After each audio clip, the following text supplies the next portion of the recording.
The topic for today's live interactive session is influencing skills with subject knowledge, a new way to survive in pharma.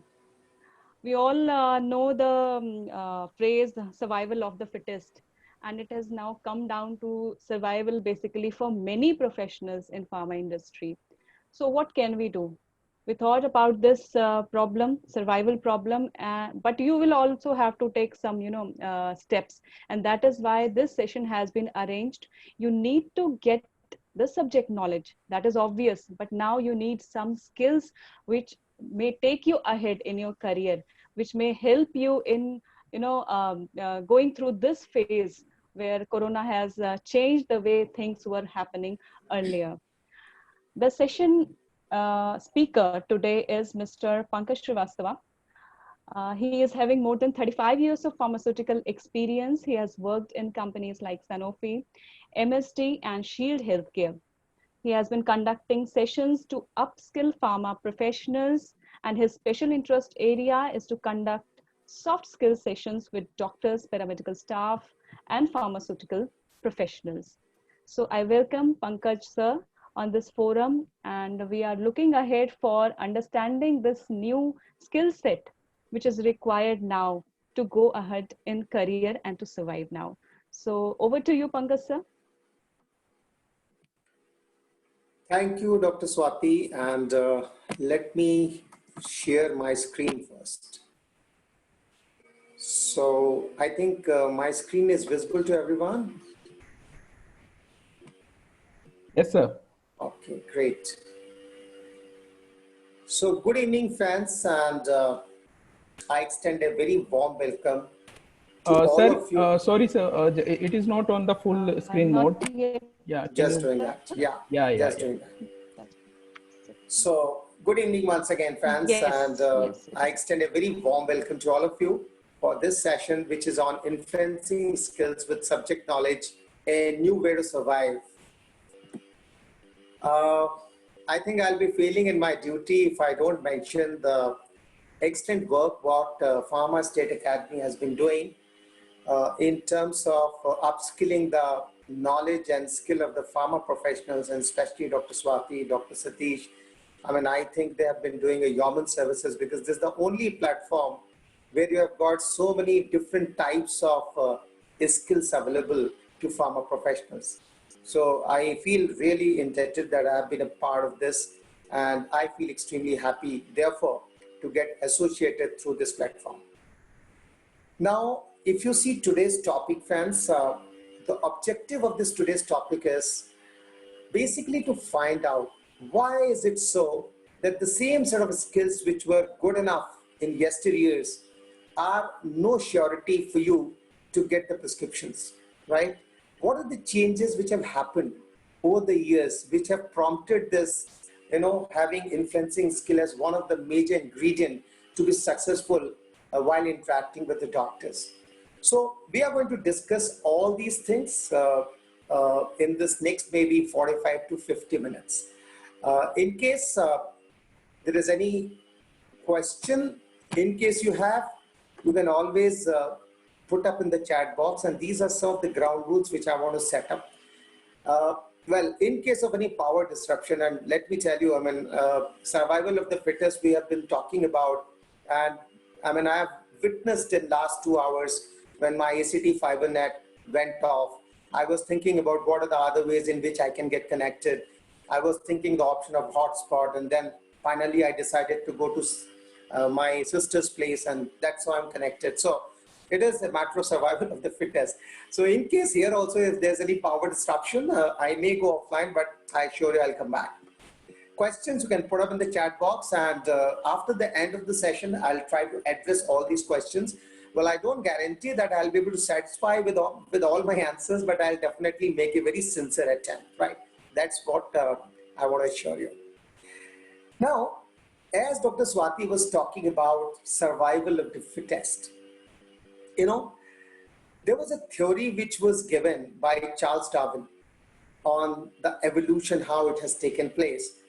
And he said two things, which I feel is very apt, not only for our survival as a human being, But I think over the years, if you see so many businesses, they have just disappeared simply because they were not able to embrace the change, the changing technologies. So Darwin said two things. Darwin said that there is a struggle for existence and only those survive who are best suited for that particular environment. And to prove this, he actually gave a very nice example of elephants. He said that, look, elephants, these are the slowest breeding animals, right?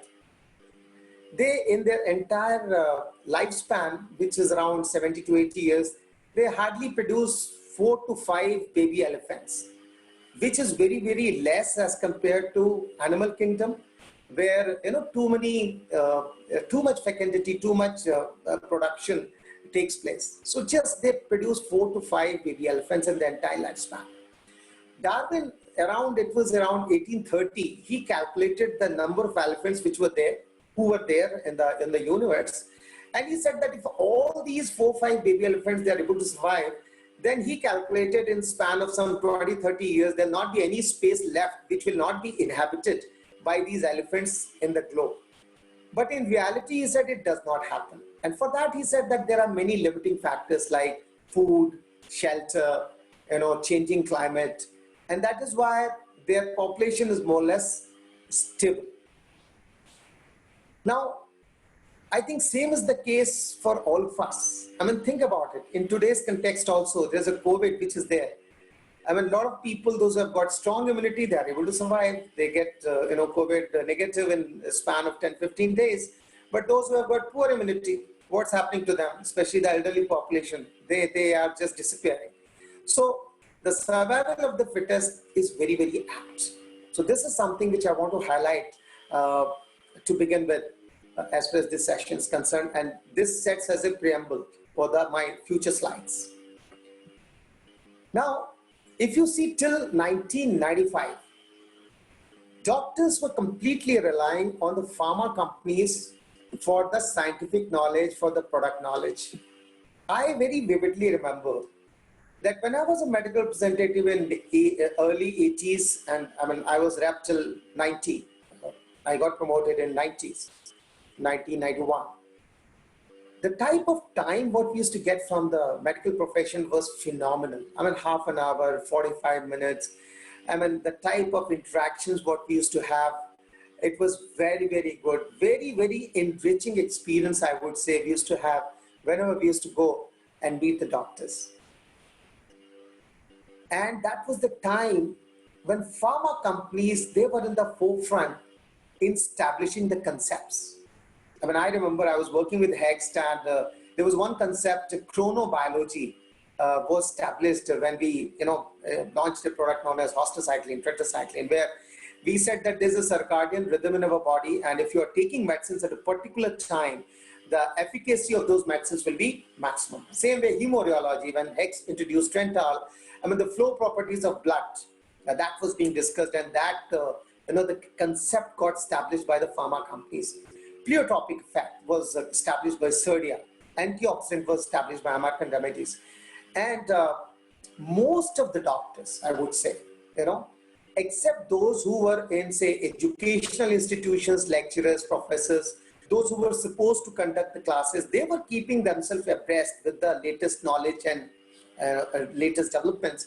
But most of the practicing doctors, they completely used to rely on the pharma companies for updating their knowledge, updating their disease information, etc. But after 1995, a massive paradigm shift, what I mean is a massive change took place, and that was with the introduction of internet. Internet came in 1995. Google was founded in September 1998. I mean, if I share with you, close to 1 year, I did a PhD under CSIR fellowship before I joined Hext as a medical representative. And that time, in order to get information, I used to go in Aligarh Muslim University. I was studying. I was doing PhD over there. And I used to go to Maulana Azad Library. There used to come big encyclopedias. And we had to, surf through those big books, encyclopedias, to get the information pertaining to my project, what I was doing. Now with Google, with just the click of the button, you just type something and it throws you all the information. Nowadays, even much more advanced with artificial intelligence, you know, the type of topic which you want, you type and you will get a plethora of a lot of information it will throw pertaining to that subject. So doctors also realized that is it now right for us to spend half an hour, 45 minutes with the medical representatives, because the knowledge what they are giving, we can get with the click of a button. So slowly and steadily, the dependence of the doctors on the medical representative and the frontline managers started diminishing, started coming down, right? However, I must still admit that there were good companies, they still could establish certain concepts like DPP4 inhibitor. This concept was established by MSD in 2008, and even very recently SGLT2 inhibitors also has been established by Boehringer Ingham and many other companies. So the moral of the story, what I'm trying to tell is, though the dependence came down, but still, you know, the companies were able to carve out their own niche for their own products. But fact of the matter is, take-home message of this slide is that dependence slowly came down onto the pharma companies to get the information. Now, when this happened, pharma companies were in a fix. They were not knowing what exactly the medical profession they want. So they wanted to check the consumer behavior. Consumer behavior, customer behavior. In this case, pharma companies' customers were the doctors, external customers. So they did one survey. So there is a company, EMEAC, Voice of Customer Research. They generally do surveys to find out the customer behavior, right? This survey, the pharma companies did somewhere in 2007 and 8. And the whole objective was that they wanted to find out what is that the doctors expect from the pharma companies. And there were few things which came about. Doctors, first of all, said that we want networking to be done with my fellow doctors. So the pharma companies, they started working on that. And when I say networking, there is a concept known as COP, Communities of Practice. So suppose there is a top KOL, now in this digital world, DOL, people say digital opinion leaders. Now, if there is a KOL and he has got some 10, 15 students in a city, so the companies have started bringing them together for these small group meetings. And that is how he used to talk to his disciples. And that is how he was also able to wield his influence onto many other doctors. So this is what the companies have started doing. Doctors also said that we also want pharma companies to educate us. Though the internet is there, so we get information, but still we will like the pharma companies to associate with us in terms of education. So that's how the companies, they started conducting symposiums which were aligned to the doctors' expectations, what they were wanting. Many companies, they started developing apps where they were providing to the doctors, and they said that, look, we will give you, user ID and password to various other sites also, important Elsevier and other online publications. And in case you want any information, you can just source that. So that is what the company started doing. Doctors also said that we want media support. So the companies, on special days like Doctors' Day or World Diabetes Day, World Hypertension Day, the companies, they started taking the interviews of these doctors. That was getting printed in the print media, in the newspaper.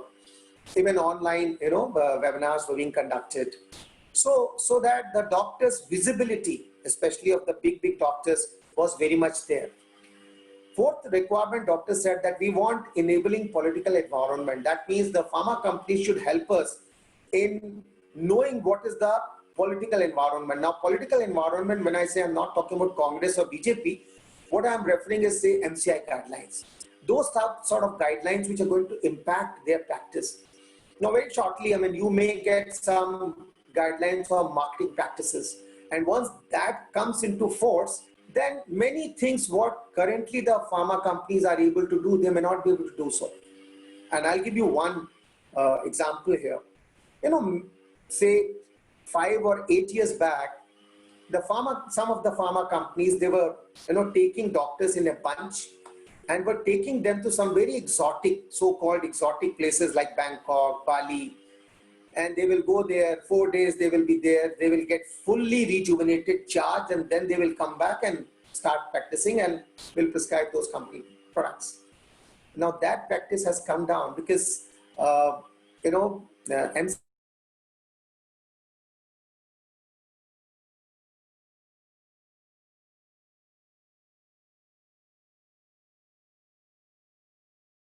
you shouldn't conduct these type of conducted tours. So now the PT participants from one country are going, but from many other countries are going. Their doctors are going, but not in bunch. Doctors are going these days. They themselves are not going because they feel that, look, if something goes wrong, then it will not be good in terms of their registration, etc. Then some of the doctors, they also said, we want to improve patients' outcome and value for money. Now, this is how, friends, the patient centricity came into existence, right? I mean, you would have noticed from 2004 or 5, already, this thing had started, whereby the doctors wanted that pharma companies must collaborate with us so that the treatment outcome is better, right? So think about it. Suppose I'm a diabetic. I mean, I take best of the best medicines, say DPP-4 inhibitors or SGLT2s. But until unless I'm going to control my diet, until unless I exercise, my diabetes under control, which is say less than 7% HbA1c, is not going to be there. So and then you will complain that either doctor is not good or the medicines are failing. Actually, my behavior is not changing. So in many diseases, in CKD, or mostly in chronic diseases, doctors wanted that these pharma companies must collaborate with us so that our treatment outcome is better. Because once the patient's control is good, then patient's adherence with the doctor will also be good. So that's how companies started collaborating with the doctors, field counselors were there, call centers was getting established, whereby the telecounseling was there, and regular follow-up with the patients. And I must share with you that data has suggested that if the patient's counseling is done properly, there is a much better adherence. And once the adherence is there, suppose the dropout, which is generally say 20 to 25%, if you can bring it down to say 10%, obviously your sales also improves drastically. So all those things started. So patient was kept in the center and all the other activities were revolving around him. And lastly, where doctors gave a lot of emphasis, they said we want a good, competent customer interaction. Now mark my words, competent. So doctors said, look, we want that when the pharma representatives, and I'm referring not only medical reps, I mean anybody who's coming from pharma company, when they are coming and talking to us, they must have solid knowledge, disease knowledge, product knowledge, competitors knowledge. So just to give you an example, suppose I'm promoting, and I was into diabetes, division for close to 20 years. If suppose I am promoting any anti-diabetic drug, right? Now with diabetes also comes the cardiovascular problem. So if I know a little bit about cardiovascular problem, what is cardiac output, blah, blah, blah, all this. Now with cardiovascular problem also comes non-hemorrhagic stroke, intermittent claudication. Along with that, I mean, the CKD problem can also be there because diabetics, they are more prone to have chronic kidney diseases. If I am going to have a sort of wholesome disease management knowledge, and then when I'm interacting with the doctors, even I can also suggest something to the doctor. The doctor, I think in this type of situation, that may be a better option.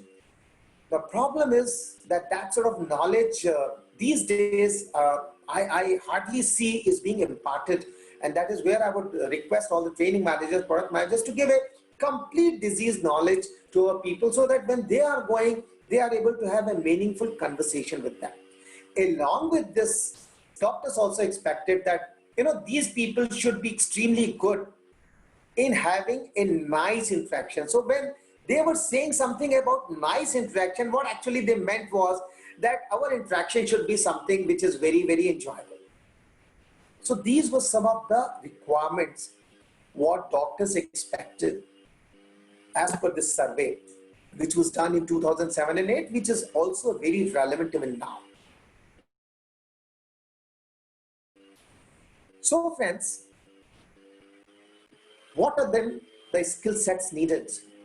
And I would like to put up disease, product knowledge as the foundation.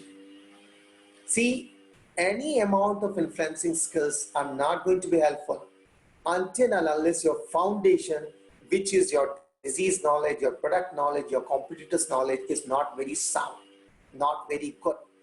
Because if that's not there, then what you're going to talk, you are going to discuss only about anything else. So all the other things are just going to support this disease and product knowledge. So that's the first thing which I want to say. Now, why am I insisting so much on this? Because you will notice, friends, doctors these days have got very limited time, especially more so during COVID when they are extremely busy attending to their patients.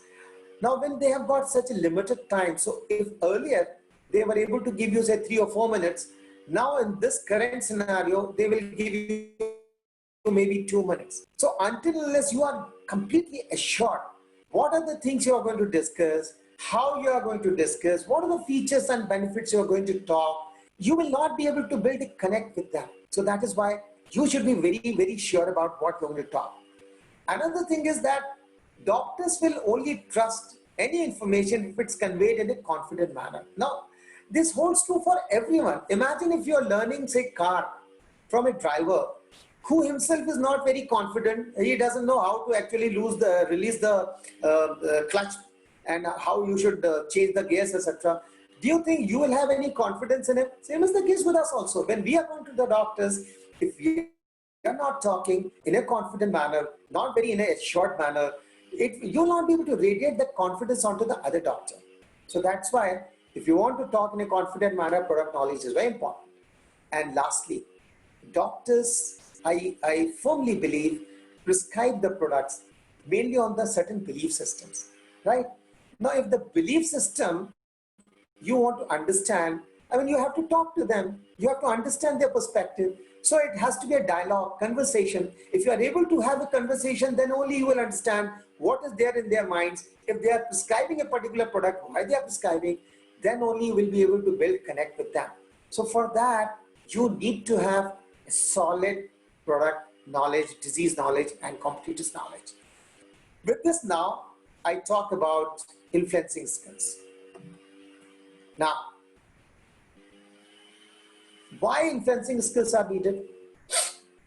Because fact of the matter is, in this today's scenario, if doctors have got a liking for you, they will give you time. And, if they do not like you, the chances of you getting access will be less. Now, therefore, how you can increase your liking means, what I say is a referent power of liking, you can only increase this power of influencing by having many other things which I'm going to talk to you. So I'm going to share with you, 5 skills. First is the proper business grooming and good manners and etiquettes. Now, many of you must be thinking what this man is going to talk about grooming and manners and etiquettes. These are some very basics. But friends, I am a big fan of basics. If your basics are right, other things also will be fine. So what are the basics I'm going to... A concept of inquiry versus advocacy. Then I'll talk about what are the basic tenets of impact and how you should have passion to upgrade skills and knowledge. And something very close and very, very dear to me also, simply because if I share with you that, in 2010, I moved into training after working as a marketing manager, after working as a regional manager covering half the country.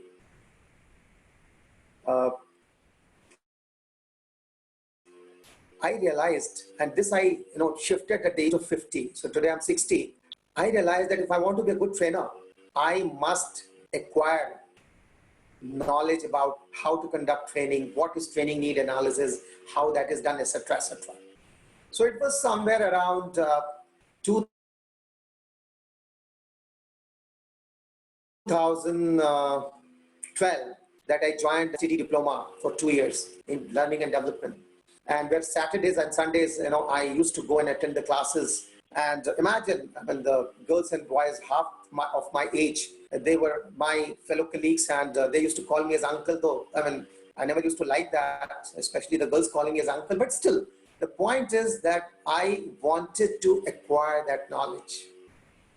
Then when this lockdown started, I thought again, I must upgrade myself. So I did one 15 days master trainer course from Blockchain India. And very recently, I have also given exam for master trainer of NSDC, National Skill Development Corporation, by view of which once I clear that, I will be able to train the trainers of government sector. So why I'm telling you all this? Learning is something which is very, very essential. Now today, if I want to train trainers of government sector, I cannot do that because government has made it mandatory that you need to be an SDC certified trainer. I'm just giving an example. So things are going to change and you have to keep pace with this. So that's why, I mean, I wanted to put this, that you need to have passion to upgrade skills. All right, so let me start some of the very basics. I mean, pardon me, but these two slides, you may find, why am I talking this, but I feel it's important. That's why I put up. So, very often we say first impression is the last impression, which is true also. Because I have realized how so competent you may be, how so good you may be in your product knowledge, how so hardworking you may be, how so loyal you may be to the company. But if your first impression is not good enough, if you're, I mean, I've lost hair, but if the hair are falling all over the place, you're not careful about it, right? If your clothes are not properly ironed, etc., the first impression is not going to be good. So that's why I said clothes should be neat and well ironed. I'm not saying that it should be costly clothes or branded clothes, no, but it should be neat and well ironed. Wearing tie as per the professional norms, I'm not insisting that you ought to wear tie, but then, I mean, if I share with you that when I was working in Chennai, not that nobody was wearing, there were doctors, there were representatives, those who were wearing, but by and large, because of the excessive heat, neither doctors were wearing nor most of the reps were wearing. But when I came to Bangalore, 20 doctors out of 20 not only will be wearing tie, but will be wearing jacket also. So when you are working and talking to such professionals, then it becomes incumbent upon you, it becomes important for you to wear the tie. Belt and shoes should be shining, goes without saying. Socks and hanky must be neat and clean. Now here, I want to stay for maybe 30 seconds because especially in South, you know, you have to take off your shoes outside the doctor's clinic. Now imagine if your socks are not fresh, not neat, and if they are emitting some bad odor, the whole chamber is going to be smelling. It doesn't look nice. Doctors are not going to like it. So you need to be careful about small things. Nails should be properly trimmed because when you are talking to the doctors with the help of that dreaded instrument known as detail aid, your fingers will be visible and it doesn't look nice if they are not clean. And your back must be clean and shouldn't be worn out. Now, when we were representatives, we used to drive scooter. I mean, I used to keep my bag in between. But now, most of the youngsters, especially boys, I think they get that feel of macho image when they are driving bike. Most of them, this is the trend, consumer behavior which has changed towards bike. Most of them, they are driving bikes and they are hanging their bag on the right side. Sometimes it gets worn out. Now, in case it is worn out, change it. Get it changed, no harm. You know, companies will give you another bag. But don't go in front of a doctor with the worn out bag. So that's one. So this is about proper grooming. Now, I'm going to talk a little bit about good manners and etiquette. The first thing what I'm going to talk is the telephone etiquette. Now, you know, especially during current times when you have to talk to the doctors, take appointments, some basic etiquettes you must know. I mean, how to seek time, checking whether it's the right time to talk, etc., etc. Some basic etiquettes you must know. You also need to introduce yourself in a very impressive way. Now, I've seen people introducing themselves in a listless manner, as if they don't have any energy. you need to introduce in an energetic way, in a manner whereby you are able to attract the attention of the doctors. You also need to have empathetic attitude towards doctors and paramedical staff, especially nowadays when they are, doing government services, working health and skelter, working long hours. You need to have empathetic attitude. So if you've gone to meet a doctor and doctor says, look, I'm very tired, I won't be able to meet you, don't try to force upon yourself for say 1 minute or 30 seconds.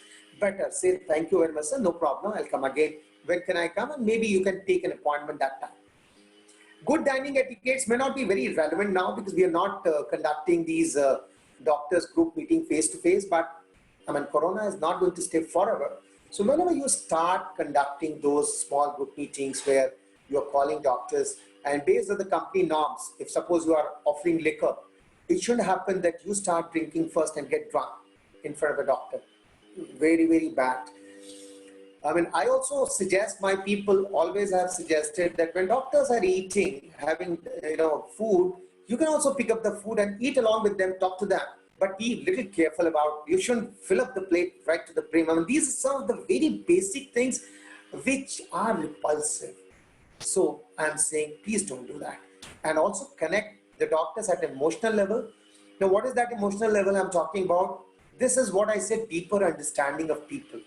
With whomsoever you are interacting, you need to know a little bit more and more about the other person. Now, obviously, you shouldn't go and ask her, how's your wife and how many daughters you have. Those are not the things what I'm talking about. But I'm saying that you can always check what are the other places they are practicing, from where they have done the graduation, who are their friend circles, something like that. And then slowly and steadily, you can always, ask some of the personal things once you are quite well accustomed with him. So this is what I'm suggesting, and thereby you will be able to build a good connect with the doctors. Now I move on to something which is again very, very important in terms of building good rapport with the person. See, empathy, everybody talks about. Everybody talks, you need to have empathetic attitude. I was also in the previous slide talking about, but how can you improve your empathy? Empathy in literal means everybody knows putting yourself in the other person's shoes. That means understanding the other person's perspective. How can you do that? First thing is listening. By intently listening. Intently means you have to listen very, very carefully. Because if you're listening carefully, you can understand the emotions with which person is talking. And why you have to listen only? Because as I very often say that we are not having those magical powers which Amir Khan had in that movie PK, whereby whenever he used to touch the hand of the other person, whatever the other person was having in his or her mind, the other person, he was able to understand. Now, the God has deliberately not given these magical powers to us, because I know whenever you had gone and met especially a lady doctor, it would have created a whole lot of problems for your company. So we don't have. So we can only come to know about the other person by listening. And you have to not only listen through your ear, but you have to listen through your eyes. Why? Because according to Albert Mehrabian, on his study of non-verbal communication, which is very well accepted, he has said that 55% communication takes place through visual route, right? So if you're observant, you will come to know a lot of things which maybe person is not able to tell. 38% takes place through vocal intonation, ups and downs, pitch, and only 7% contribution comes from words. So visual also plays a very important role. So that's what I'm talking about, listening. Second is the interest. Interest, again, when I'm talking about, obviously, you cannot ask any very, very intimate question that, look, I'm interested in you. You obviously can't say that. Interest means that you have to show interest by your body gestures. So suppose I'm talking to a doctor, and if I lean forward a little bit about, say, towards him in the seat where I'm sitting, it shows that I'm interested. If I'm able to focus my eye contact onto him, especially between two eyes and nose, obviously this means that I'm interested what the other person is talking about. Respect, again, you have to pay respect, because once you pay respect you will get in turn also. Now, how to pay respect? I mean, if you ask me, one of the best method by paying, by way of which you can pay respect is remembering the past conversation, what you had with the doctor, say 10 or 15 years, 10 or 15 days back. And that's what I say. If you can initiate your conversation by telling that, look, 15 days back when I came here, doctor, we were having this discussion. It clearly means that, look, you value me. That is why you are able to remember the discussion, what we had, say, 15 days back. So these are some of the ways in which you can improve your empathy, right? Now, I move to third concept, balance advocacy and inquiry. Now, friends, when you are interacting with a doctor, you have to advocate something about your product, how your product is going to be beneficial, what are the features, what are the benefits. And as I've said, every doctor is going to prescribe a product based on the belief system what he has. You have to also understand what the belief system the person is having. And then accordingly, you have to modulate your conversation. Now, this is like a jigsaw puzzle. If you do anything more, it will have an adverse impact. So you have to be a very balanced in your advocacy as well as in your inquiry. So what do I mean when I'm saying this? So advocate with quality means that you have to put your ideas forward with the intent of helping others, understand your reasoning, and you have to inquire with quality means you have to ask questions with a desire to understand another person's reasoning. So this is what I say. Now, if you go further, on this x-axis, I have put inquiry, low here on the left side, right on the high on the right side, and on the y-axis, it is advocacy, low on the bottom, high on the top. Now, imagine this quadrant, right? If you are in the top lower quadrant, top left quadrant, this means you are high on advocacy, low on inquiry. Now, if that is the case, then that means what? That you are doing over-explaining. Now, unfortunate part is that most of our field colleagues, they are in this quadrant. Why? Because the companies, they produce a beautiful tutelage from page 1 to page 10. And their training teams also, they are very good in ensuring that these representatives, they mug up right from page 1, comma, full stop included, right till page 10. And when they will go in front of a doctor, because they do not have that proper disease knowledge, proper product knowledge, sorry for my saying so, but then what happens as a result of this, they fear that doctor suppose asks any questions, I may not be able to handle that. And therefore what happens in turn is, right from page 1 till page 10, without any gap, they will be talking, right? Now this is imposing. I mean, doctors, you have not tried to understand why is he prescribing a particular product, maybe your competitive brand. You have not tried to find out the reasons, but still you are giving your information in a zippy. Not going to work. So you will come back. You will say, I've done 8 calls, but in terms of doctors' prescription continuum movement, where we say in a doctors could be either in not knowing about your product, then he knows about your product, then he's interested, then he uses all that. So the movement will not take place. Suppose you are in lower quadrant, lower left quadrant, that neither you are having good advocacy, nor you are having good inquiry. I mean, it's a very bad quadrant to be in, because if you are in this quadrant, chances are you will not be able to survive. Suppose you are high on inquiry and low in advocacy. This means what? This means you are asking too many questions. Now imagine, if you are talking to a doctor and asking, say, 5 or 6 questions, do you think doctors are going to like it? No way. So my submission is that whenever you are interacting with any doctor, don't ask more than 2 to 3 questions, right? Just 2 to 3 questions. In case you want to ask 10 questions, you should split that into 3-4 calls. 1 call, not more than 2-3 questions. Because otherwise it will amount to interrogating doctors and they will not like it.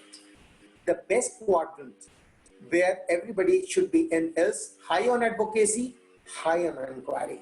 Whereby what will happen is that you are giving your products features and benefit in a very confident manner, depending upon what is the mindset of the doctor. So suppose a doctor is giving a prescription of your competitive brand purely because he feels that this product is very safe. And this you have found out while interacting with the doctors. When you ask, so what are the parameters you take into consideration while prescribing this?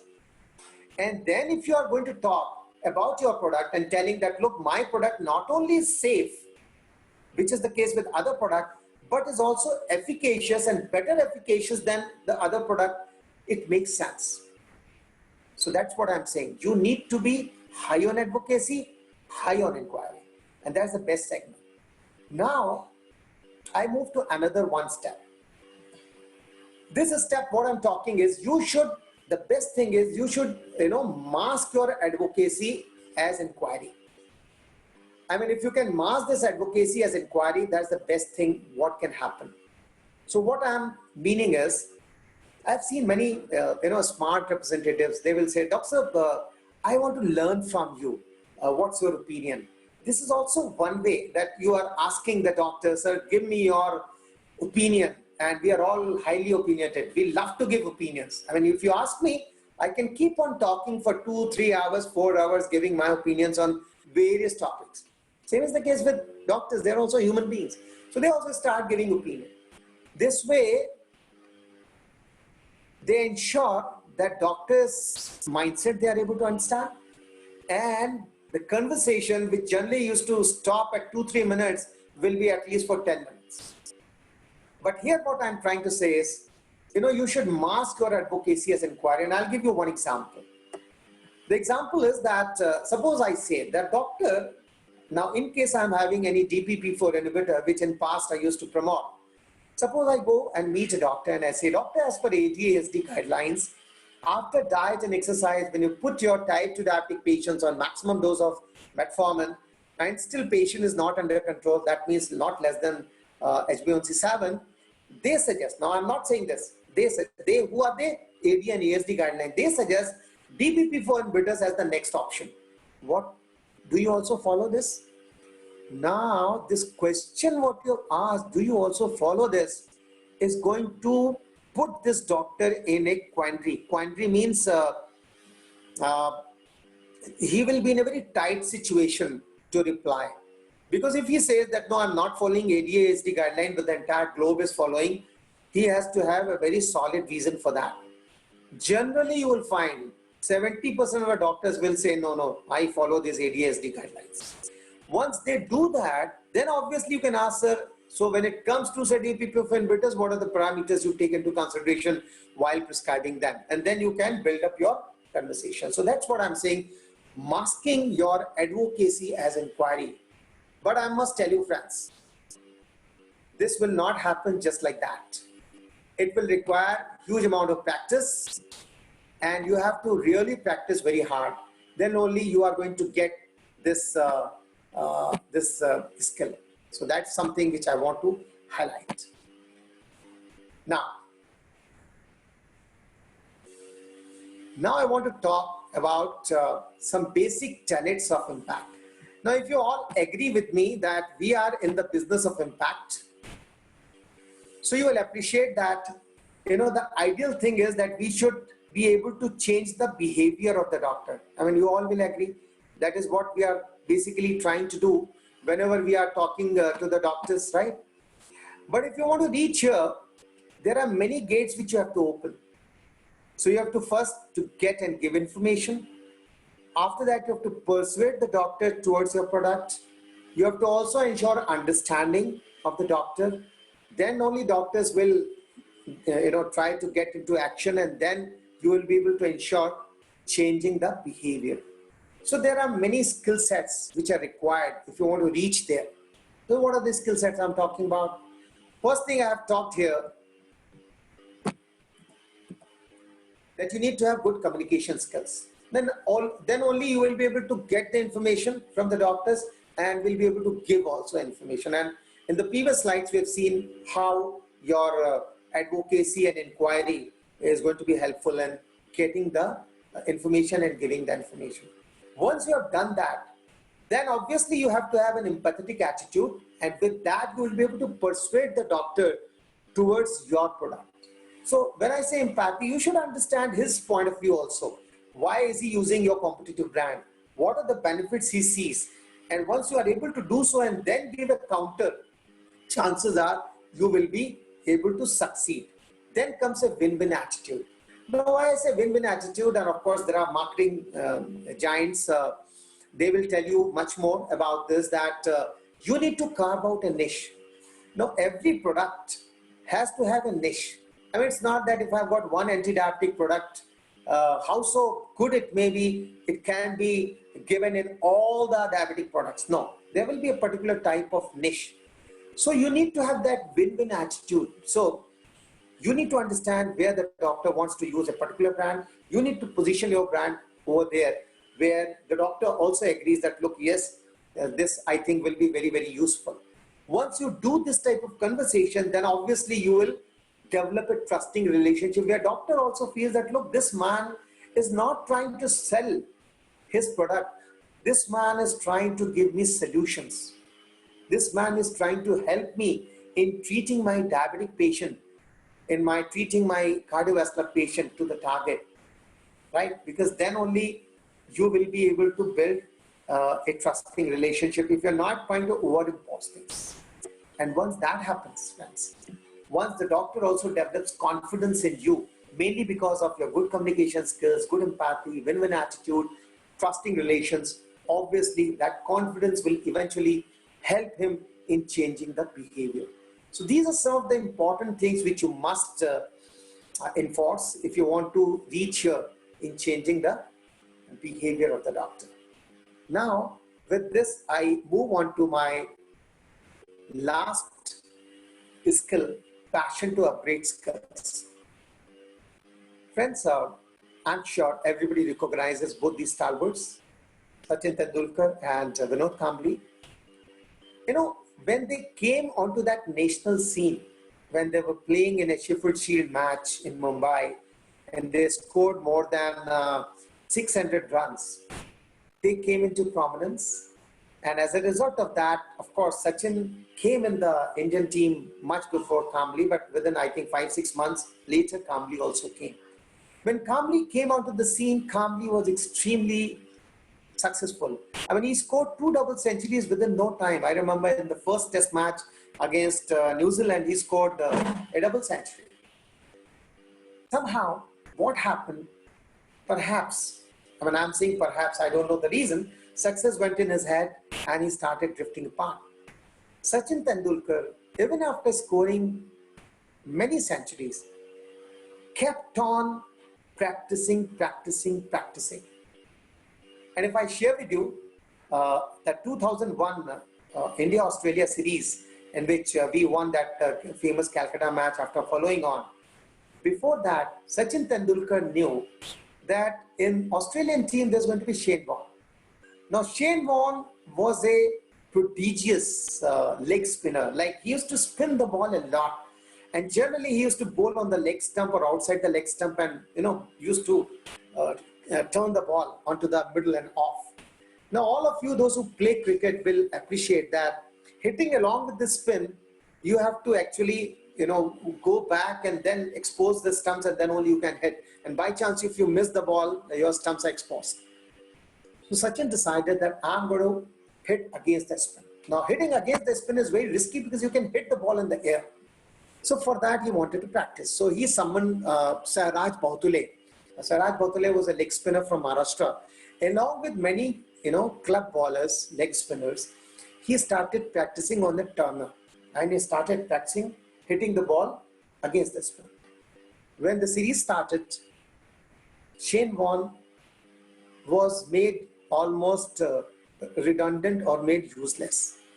Sachin was dominating over Shane Warne. And after the series got over, Shane Warne admitted that one of the major difference in this series was the way Sachin handled my leg spin.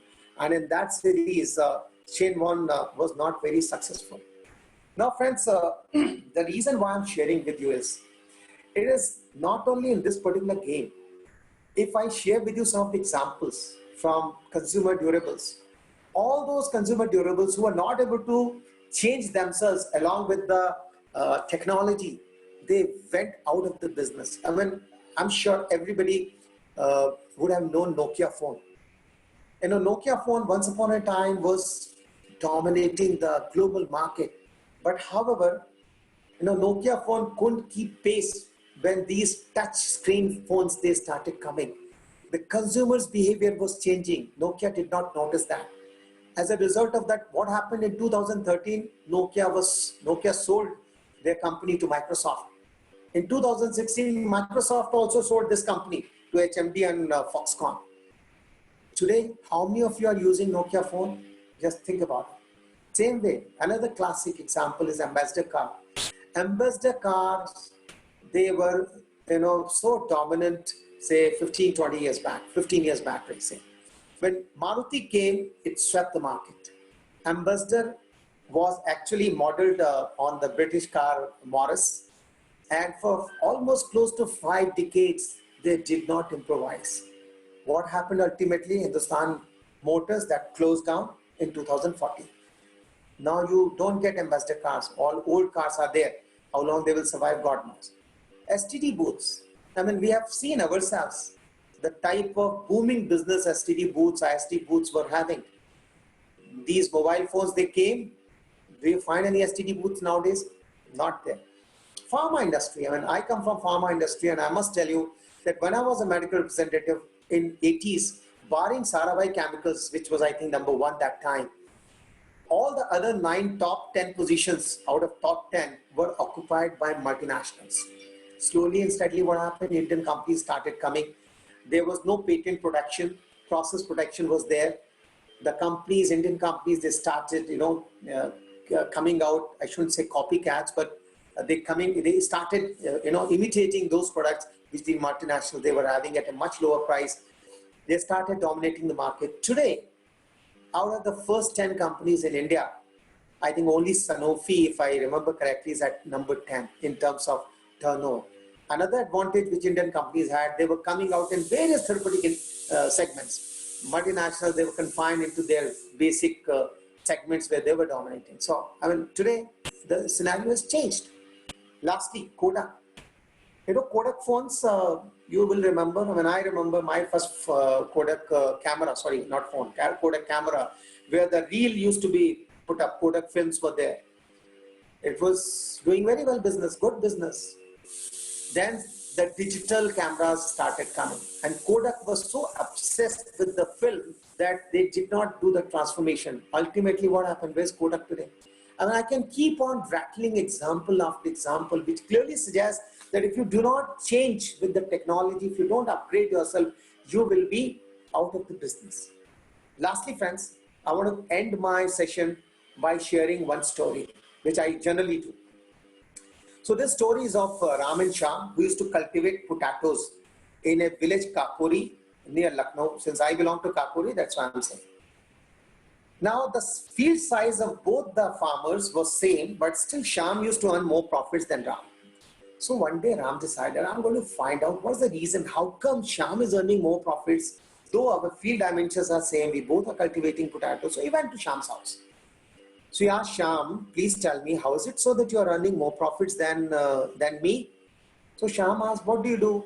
Ram said, well, I plow the field, I put the seeds, I water the field, I put fertilizers, and when the potatoes, they grow, I employ labor, I dig them out, and based on the sizes of the potatoes, I put them in the gunny bags, put them in the tractor trolley, and take them to Lucknow chalk market and sell them. Shyam said, well, I'm also doing the same thing, but there are 2 things I'm not doing. He said, what? He said, when the potatoes, they mature, or when they grow, I dig them out, but I don't do the sorting. So I don't employ labor to do the sorting. I simply dig them out and put them in the tractor trolley. And I don't purchase the gunny bags also. So there I'm saving money. He said, then how do you sell? Because the prices you will get based on the sizes. He said, what I do is, while going to chalk market in Lucknow, I don't take this pakka road. He said, then I take that kacha road, which is very bumpy. So when I take my tractor trolley onto that road, and when the tractor trolley goes ups and down, left and right, what happens is that all the large size potatoes, they come out on the top, middle size, they go in the middle, small size go in the bottom. Now, ladies and gentlemen, the reason why I'm telling you this story is, when times are changing, when you have to upskill yourself, I mean, it may look like a bumpy road because you are forced to come out of your comfort zone. But if we don't do that, the chances are the payoff will also not be good. So if you want to keep yourself relevant, it is important that you should keep on upskilling yourself. And I must admit that Pharma State Academy, they have been providing excellent services in order to upskill, and they have got some of the best faculties. When I have attended their sessions, and in every session what I attend, I also learn something new from them. So they have got a bunch of good faculty members who are very well experienced. So this is one platform where if you come and whatever problems you are having, you will be able to sort out. With this, thank you very much for your patient listening. Now I'm ready to take up the questions in case you have. Over to Dr. Satish. Yeah, thank you so much, sir. Very nicely explained. Very nice presentation indeed.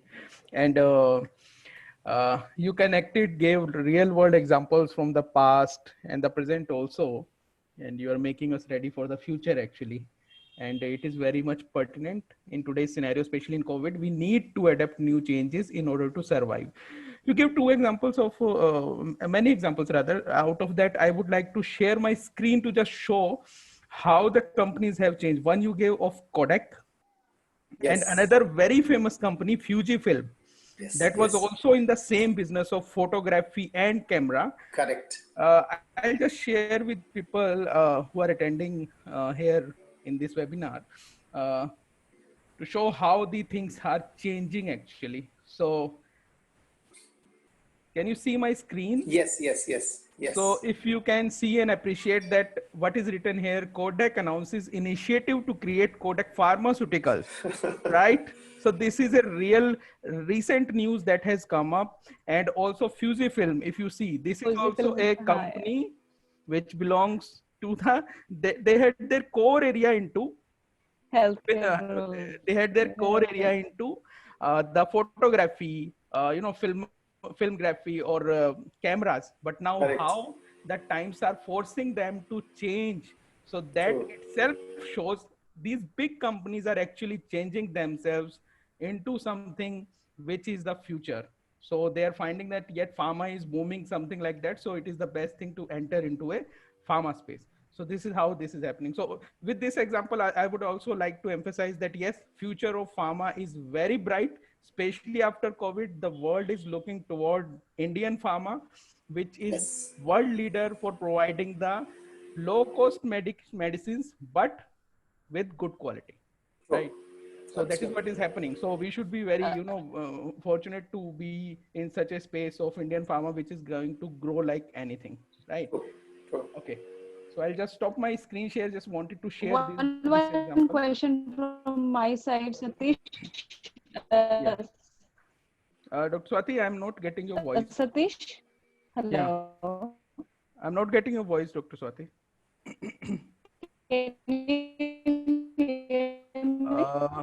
Yeah, Satish, one question from my side. Yeah. Yeah. Hello, can you hear me? We can hear you. Dr. Yes. Swati, yeah. Yes, Pankaj sir, a question from my side. Yeah. You mentioned about KOL, and then you mentioned about DOL. Yes. So that was very interesting that you said. I want to hear about this more. Digital opinion leaders. We have those key opinion leaders, and now coming into the frame of digital opinion leaders. See, Dr. Swati, I also learned by attending various webinars. So there was one webinar which was held some 2-3 days back, and a good friend of mine, Dr. Karthik Anantharaman, he mentioned this, that since nowadays a lot of webinars are taking place, so instead of calling as QL now, why don't we call as digital opinion leaders? Because through these webinars only, I mean, we are getting to know about the various facets of pharma industry and disease management, etc. So that's how this term was actually coined by him. So which I Well, that borrowed is from him. wonderful, sir. Yes, because this is a turn of events that is going to happen Yes, in yes, coming years.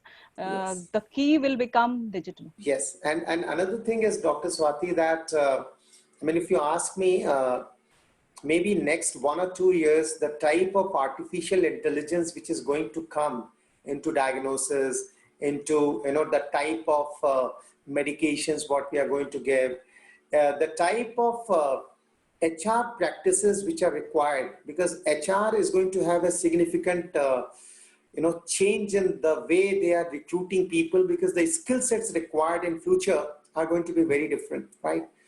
Same way, these artificial intelligence will also be extremely helpful for the marketing guys to give a very canned type of messaging, right? So if suppose I have searched in Google, say about the safety aspect of say anti-diabetic drugs or antihypertensive drugs, and if I have done 2-3 such searches, so Google can collect that information and can say, look, this man Pankaj Sharvastava is searching this, and this information, if they give it to some other company, they will be taking my email ID and will be flooding, all lots of information about that. So this is what is going to come.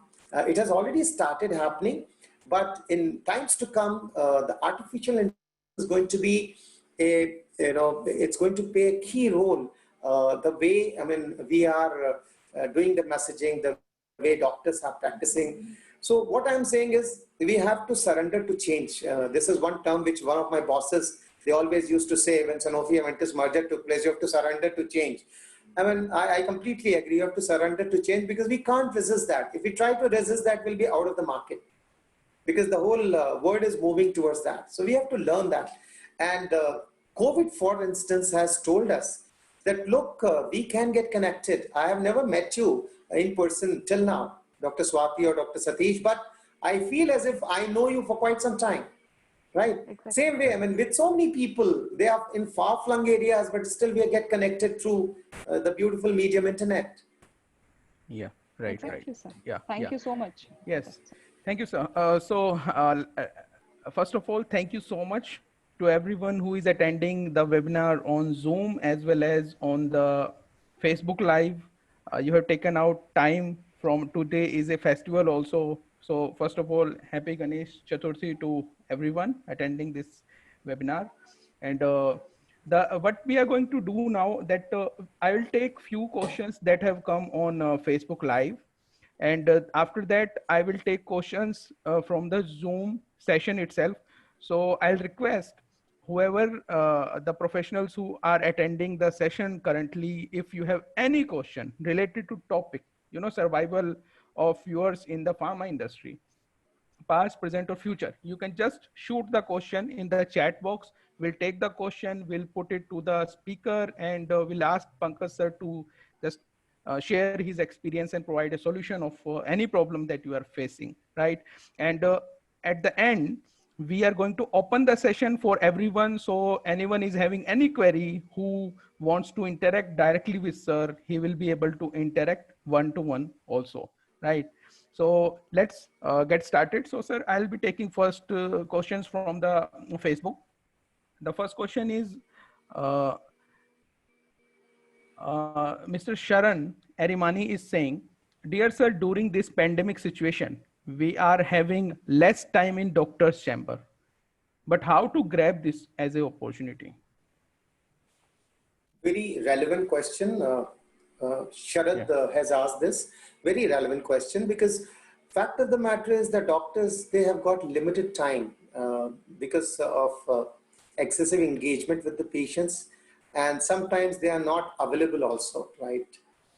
Now, in such a situation, Sharad, what I'll suggest is something what I say is that instead of only doing brand reminder, suppose I've got a product and if I go and requesting a support for this product, don't do that. Even if you've got 30 seconds, what you can do is, out of many features and benefits which your product is going to provide, suppose you pick up one feature and benefit, at least that you can communicate. And if you happen to meet 2-3 times in a month, you will be able to at least communicate 2-3 features and benefits. This is how I would like to approach. My only submission is don't do a brand reminder type of thing. You can still utilize that 30 seconds. And 30 seconds, by the way, I mean, if you start counting as per the watch, it still is good enough for you to at least give one feature and one benefit to the doctors. Yeah. Okay, sir. The next one comes from Mr. Sudeep Ghorai. Question is, sir, how important would be doctor profiling and knowledge of data management among sales team? What's the name who has asked this question? Mr. Sudeep.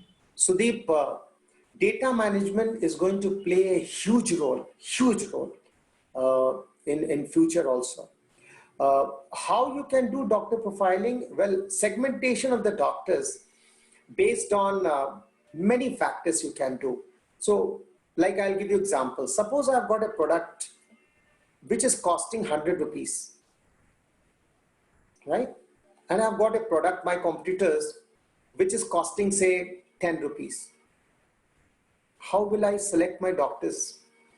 What are the parameters I would like to take into consideration? Can somebody tell me?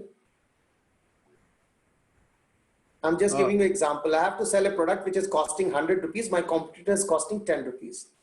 So I have to do doctor selection, which is very important. So what are the parameters by way of which I can select those doctors? Just to give you an example, just to open up the discussion. Through RCPA, sir. Through RCPA. Okay. So tell me, if you can come up, you can open your video and I can see you then. Because your question is very valid. Data management is very important and I'll attend to that. So you have done RCPA. So through RCPA, what will you come to know? Hello? Okay, yeah, through RCPA. Hello. Tell me. I am Ram Kumar. Yes, sir. Yes, Ram Kumar. Yeah. In fact, as you rightly asked the question, it is we can find out only through RCPA that we have to find out whether the doctor is price minded or whether the doctor is not price minded, because there are many doctors, they will choose even the costly brand also. It is not that only economical brand. Some of the doctors, they choose less price. So Ram Kumar ji, you have said very correctly. Some of the doctors, they choose. So which is that parameter you will take? So I'll give you example. If I have to select a doctor from the universe of doctors, I will first pick and choose who are the doctors who are having their consultation charges as 700 and above. Yes. That will be my first yardstick, right? Because a person who's charging 100 rupees will not write my 100 rupees product, because the patient inflow in his clinic will be from lower socioeconomic strata. Those poor patients are coming. So I will be very choosy in my creation of the doctors list. So 700 and above, that's one yardstick I'll take. Second yardstick, I will take those doctors who are specially located in those areas where most of the rich people, they are there. So even if I select 10 doctors, I will be successful in selling my brand, which is costing 100 rupees, rather than choosing doctors haphazardly. So doctor selection plays a very important role. That's one. Second thing is, you can do segmentation based on this, that look, who are the doctors who are catering.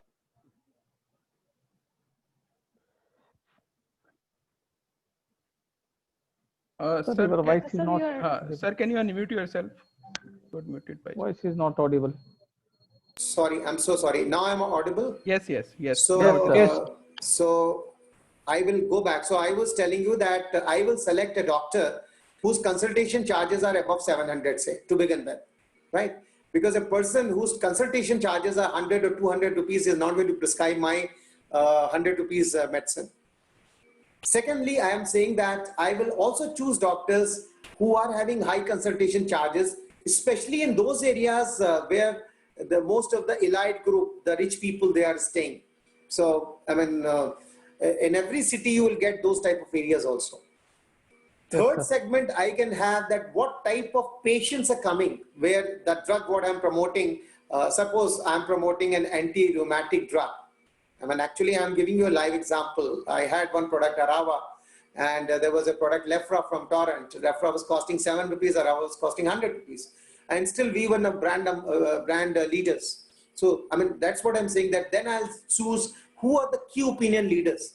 Because generally, key opinion leaders, they are the doctors, they want to prescribe those brands which are backed up with a lot of data. Right? So I will go to them. So I'm saying I may have less number of doctors, but I will be very choosy in my selection of the doctors. And once I do that, chances are I will be successful. Have I answered your query? No? Yeah, sir. So it was from Facebook, sir. So maybe he has Okay. Yeah. So yes. So I'll ask others. Excuse me. I'll ask others to just mute yourself so that we can have better interaction. You can mute yourself. Hello.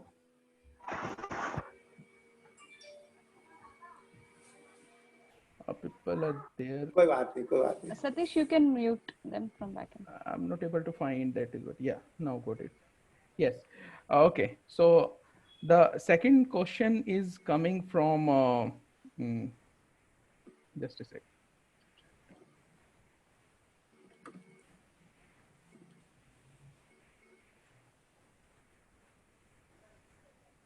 There are few problems that happen due to these distractions. Yeah. So the second, this question is from Mr. Sayan Das. Is saying, very good presentation, but all you are saying is an hypothetical situation. In most of the time in today's scenario, we get only 2 to 3 minutes time with 100 company people meeting a doctor. What should be our approach in this scenario? Very good question. Again, whosoever asked, I have also faced this situation, especially in hospital settings, when the hospitals are giving access once in a fortnight, and you go there, you go in the morning, you write your name, and then around 2 o'clock, they will allow you to go inside. And then there are these scenarios, 40, 50 people inside the hospital. Now, you see, this is a real problem what pharma industry right now is facing. The question is why this situation has come about. It is only because most of the time the purpose of our colleagues is to do the brand reminder, and doctors don't see any value in the call. Now you remember I had shared with you that survey where doctors said, I want some 7-8 things which the pharma companies, they should do in order to collaborate. I can assure you, if your purpose is to help the doctors in creating networking, if your purpose is to help the doctor in having better patient outcomes, if your purpose is to give the doctor some educational platform, if the purpose is to actually provide some sort of media support, if you're doing and collaborating like this with the doctors, I can assure you, you will not be in those 50 or 100 representatives waiting outside the doctor's chamber. Doctors will give you a separate time and place to meet. It may sound hypothetical, but try that. You will be successful. If I share with you again live examples, when these PowerPoint presentations came somewhere in early 90s, I remember most of the doctors, they were also very poor in preparing their PowerPoint presentations. Some of my senior representatives, those who were extremely good in PowerPoint presentations, they went to the doctor. They said, we will prepare your PowerPoint presentation, you provide the material. And with that one activity, they became so close with the doctors that they used to go there. They used to, reach around 9 o'clock in the night. They will have dinner along with them. They will help them preparing their PowerPoint presentations. And subsequently, they were able to just gate crash. So they were not a part of those 50 or 100 people. So you need to find out what are the ways in which you can build connect with the doctor. It's not easy. I must admit, it's not easy. But this is where you, your company, should think about it, and especially to the top notches. I am saying this 50, 100 doctors, what you're telling is mostly with the top notches or doctors who are in Apollos and Fortis. This situation is mostly with them. So if you collaborate with them, you will notice you will be able to carve out a separate niche with these doctors also. Try that, and still if you face some problem, I mean, I'm always there. We can again debate on this, how we can go about it. Yeah, right, sir. The next question is from Mr. Yashobant Behra. Question is like this. What Pankaj sir briefed, it's about the complete professional MR. Nowadays, very rarely seen in the field. Sir, many doctors are brand loyal. How to change them to prescribe our products? Then he continues. Sir, now maximum doctors are telling to MR detail brand name of the product only. Even they are not interested to listen to the slug lines, unique selling points of the product too. So what's the solution? Good question. So I'd like to approach like this. See, what is the purpose of your call?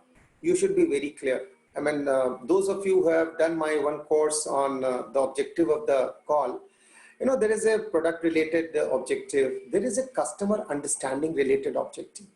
So when you find that a doctor is writing your competitive brand, he's not writing your brand, you may decide that in the next 2-3 calls, I'm not going to talk about my product. I want to find out why is it so that the doctor is writing the competitive brand. So that's the first thing. Because what happens, research has shown that generally from any therapeutic group, doctors remember 3 products. First is the firmly ingrained product in their mind. One is the active competitor, and one more product. So 3 products. And these 3 products, what they are remembering from any particular therapeutic segment, they are prescribing based on certain belief system. So if I am, suppose I'll give you example. Suppose I am writing, say, tenaligliptin, right? Now, though I have got nothing to do now with MSD or with Novartis or with any other company, but I'm just sharing with you based on, since I come from that arena, in terms of safety, Tenali is not as safe as is the case with other DPP-4 inhibitors. But still doctor is writing, not that doctor is not aware about this, but maybe doctor is prescribing mainly thinking that my patients may not be able to afford it. So affordability could be one barrier because of which he's writing. There could be some other reason also that maybe he doesn't feel that it's not a very safe molecule as compared to other, say, DPP-4 inhibitors. So you need to find out first that. Once you decide that, look, this is the reason because of which he's writing, then you do your own research and go for the next call where you can counter all those belief systems what he's having. This is the only way in which you can dislodge the existing brand with your brand.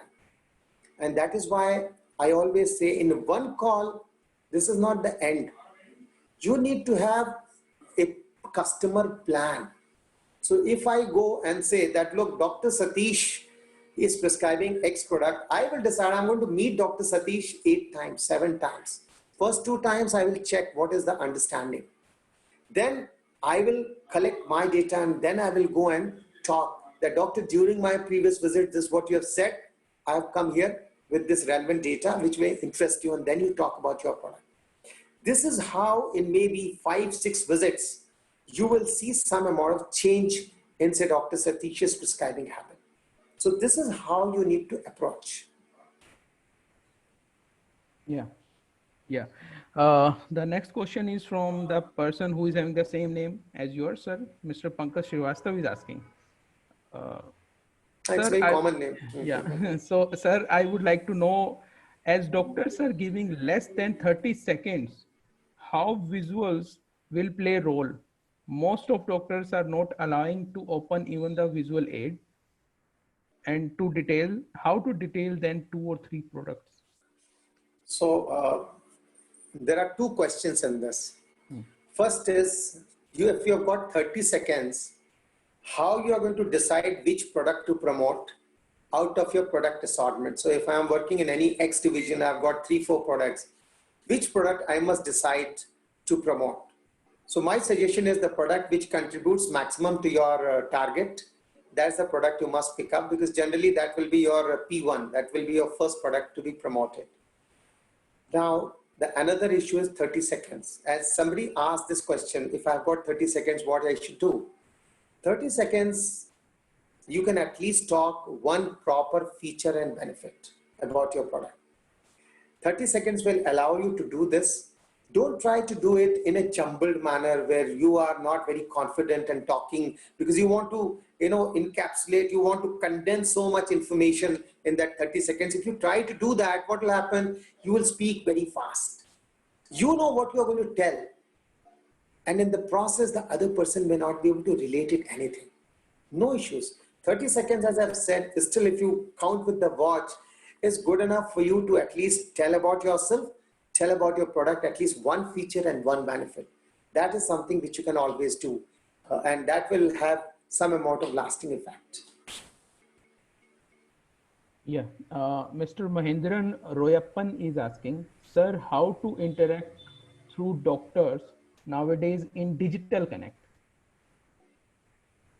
So I'll request Dr. Swati and Dr. Satish to conduct a session on that, because this is the requirement which is there. See, when COVID started, when the lockdown started, I think on 25th March, I actually called up many doctors and I asked their opinion as to what do you think, how the things are going to be. And many doctors told me that, look, face-to-face interactions may be difficult, but what you can do is, you can give me a call, WhatsApp call, you can do a WhatsApp video call, you can connect me through Zoom, right? You can talk to me over phone. So these are some of the ways in which you can connect. The only thing is, I would say, limiting factor, the factor which is going to limit this is whether you have got the phone numbers of those doctors, one. Secondly, what sort of equity you have been able to build up over the years with these doctors. So if the doctors recognize you, once you send, ideal thing is you send one WhatsApp message if you've got their phone numbers and doctors recognize you. If they don't recognize you, then you tell that I'm representing so-and-so company, my name is this, and I want to talk to you, and this is the purpose for which I want to talk. Send this message. Maybe doctors, they will respond to you. Maybe they will not respond. Again, send a message, because you never know where the doctor is. Suppose he is in some ICU or he is seeing some patients.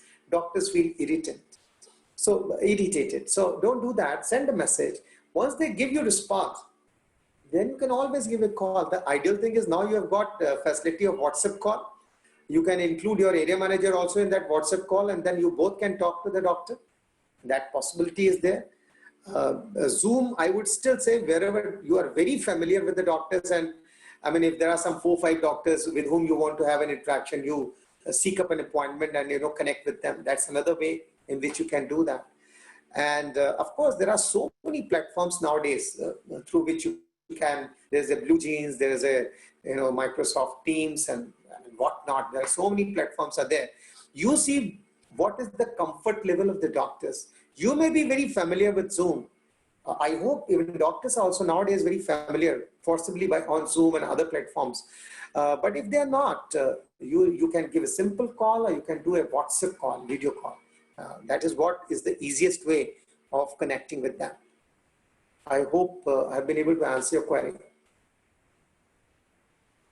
Yeah. So we'll take the next question, sir.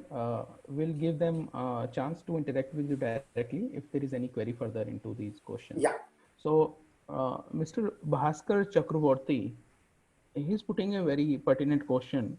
In today's pharma sales training, are we recruiting and training the medical reps to make them tech savvy for phygital engagement of their doctors? Bhaskarji, I would say that this is one additional skill what we have to learn. See, basic skills on science, on knowledge, on what I'm talking about in fencing skills, that goes without saying. They are an integral part of your knowledge and skill, what every pharma person should have. Along with that, because the world is moving towards digital thing, whether we like it or not, we have to move. And that's what I say, that's a painful process. I remember when I was having my company's laptop, and every now and then the IT people, they used to do some software updation, something here and there. And I was forced to do certain, steps. I used to curse them. Why the hell they have been doing? What is the advantage? But fact of the matter is, if I don't upgrade, I will not be able to connect within the company. So whether happily I was doing, or whether without any happiness I was doing, I was forced to do that. So digital route, slowly and steadily, you will notice even in training, the basic training, what I'm talking, where only knowledge and skills, they are being imparted. Slowly and steadily, maybe 1 day or 2 days, people have to get accustomed onto that digital route, because most of the companies, they are telling their representatives how to, report the call, how to, submit your expense statement. That's also through digital route only, which is happening. So maybe how to connect with the doctors, how to conduct the webinars. I mean, these are also some of the things which maybe half a day or 1 day the companies can devote to upskill their people. That may be the requirement in right now. In future, what will the requirement? I really do not know, because the way artificial intelligence and other things are coming, we may have to acquire all those things. Yeah. And as the things will be, I mean, we'll have to get used to. We have got no other choice if you want to be relevant in the field. Yes. The next question is how to engage KOL in today's scenario. So, see, first of all, KOL means these are all the very important doctors in respective therapeutic arena. Now, how I see, this is the responsibility of the organization to be in touch with the KOLs, and at different levels, I would say, the different set of people should be interacting with them. So, like if I'm the regional head, or if I'm the national head, if I'm the national head, say in a diabetes franchisee, because I know doctors from diabetes arena, it will be my responsibility to be in touch with Dr. V. Mohan, Dr. Shashank Joshi's, Dr. Anup Mishra's. It will be my responsibility. If I'm a regional head, then maybe I will go one step lower and I will connect with those set of doctors. Same way area managers. So at different levels, you have to give the responsibilities to different people. Because in today's context, in today's time, it is all the more difficult to get access from these people. But if, the commensurate levels, if they are talking, then the access becomes relatively easy. So this is how I would like to approach. And this actually is a question which every company should ponder, should address this. Yeah, right, sir. So Mr. S.A. Ajmeri is saying, do you have training course? Please send your, yes, on pharmastate.academy, you will find a lot of training courses for, especially for the pharma sales professionals, sales and marketing, or most of the courses are free of course. So you can always go and interact. I'll show you also at the end of the question answer round, how to go and, enroll to the courses. I'll show a glimpse of that for 30 seconds. So next one is Mr. Rathi is saying, dear host, kindly send the recording of this session. Mr. Rathi, don't worry. This is also live at the Facebook page. You can always go to our Facebook page, pharmastate.com, and you can just watch the recording. It is there only. It will be there only forever. We have posted the link also. Yeah, so also Dr. Swati has posted the link also just after that. So you can always copy that list and keep it with you. Satish, we missed a very important question in between. Yeah. Mr. Malav asked about any mandatory digital course to learn for pharma professionals. So the pharma literacy is being asked about. Ki what pharma professionals, how can they become digitally literate, how to use all these things to benefit themselves. So we are coming up with such programs. We will design them and we'll let you know. Stay connected with us. Yeah. Just to add what Dr. Swati has said, see, most of the multinationals I know, and I'm sure same will be the case with many good Indian companies.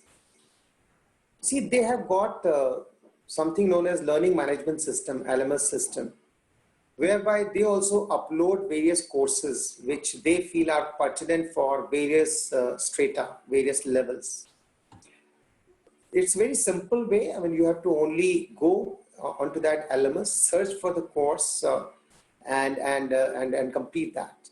Same is the case here also. I mean, if you log in onto Pharma State Academy, I mean, I have seen that there are different types of courses, right from sales and marketing onto research, onto what I've just now noticed, how to write these research papers, etc., etc. So depending upon your interest, even here also there are courses which you can complete. See, ultimately what matters is not only you should go through these courses, you must try to apply that, right? Once you apply that, the learning is going to be permanent. So, yeah. I mean, thank you, Dr. Swati, what you've said, that you will be coming out with such type of courses. And yes, I'll be also eagerly looking forward for that. Yeah. So Mr. Sandas is saying on the previous question, he has again written, sir, I agree with your suggestion of quality time spending with a doctor, where we can discuss more about products. But most companies are asking 10 to 12 doctors call, 5 to 6 chemist call per day. How can we manage the time? Even 10 doctor call is a difficult thing. See, as far as the call average is concerned, it depends what sort of product range you are promoting. And I'll give you example, from real world. Suppose you are having a very general products. Now, there are two segments of products, market shaping products, where you have to go, discuss about certain concepts with the doctors. And there are some general products like, like your soframycins and, these type of products, Combiflames. Now, if you're working in GP segment, 10 calls may be possible.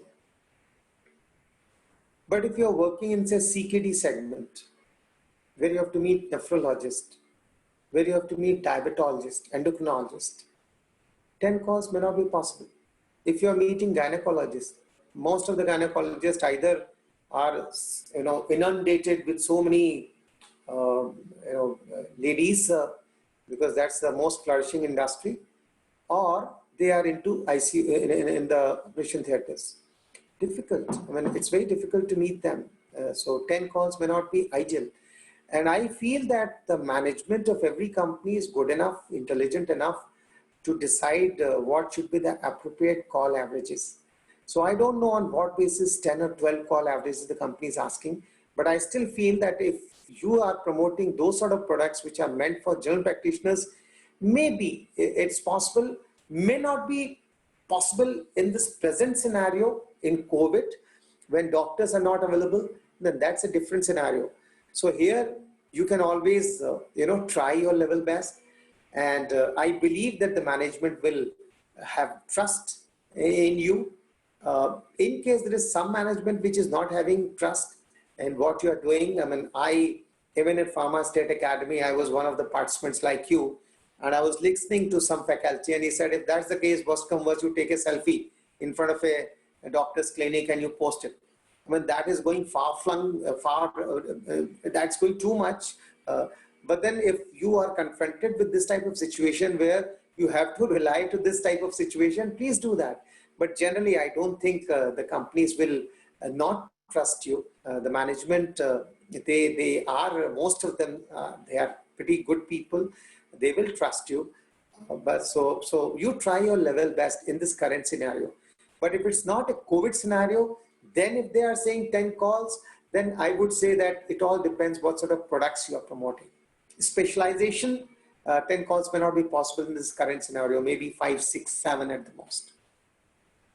Yeah. Okay. Mr. Narendra Bhala is saying how future about telemedicine apps and online medicine apps in healthcare sector. They may Narendra, affect in pharma marketing. They may affect pharma. Narendra, yes, I know that in future maybe this will be the new way. I really do not know. Things are happening. Their apps could be prepared. See, marketing right now, if you ask me, it's a very disruptive marketing. I mean, there is no clear-cut pattern which is emerging. It will be as per the situation what emerges. I mean, imagine Amazon is coming into that pharma distribution. Online pharmacies are there. What will be the impact of all these pharmacies? Because right now, I don't want to go out to purchase my medicines. If I can, order online and that can be delivered at my doorsteps, that's the best thing. So there are many questions which are there when it comes to marketing. Apps could be a good tool to reach out to the doctors, but then imagine there are thousands of companies. How many apps our doctors are going to download? It's not practically possible.